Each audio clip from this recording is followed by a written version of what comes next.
It can be tough to find a good sweet yogurt without all of the added sugar and other bits and pieces that you don't want in there.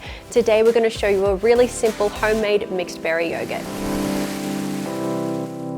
Before you begin, it's really important to sterilize all of your equipment. So that's your Luvele yogurt making glass jar, the lid, a pot, and any utensils you might use. To get started, pour 1.5 liters of full cream milk into a large pot.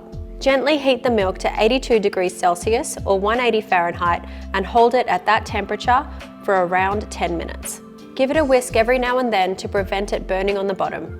Remove from the heat and let it cool down to below 43 degrees Celsius or 110 degrees Fahrenheit.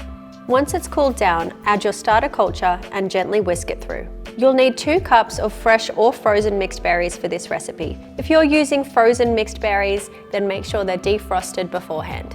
Add your 2 cups of berries into the base of the yogurt making jar, and then gently pour the milk over the berries. The berries will float up and disperse through the milk, making it slightly pink. Replace the lid and then put the jar into the base of your yogurt maker. Pour water slowly into the base up to the tall line indicator, and then replace the cover lid. Use the digital control panel to set the temperature to 38 degrees Celsius or 100 degrees Fahrenheit and the time to 15 hours. Then press confirm to begin incubation. When fermentation is complete, switch the yogurt maker off and remove the yogurt jar. Place it into the fridge for at least 6 hours to chill and set.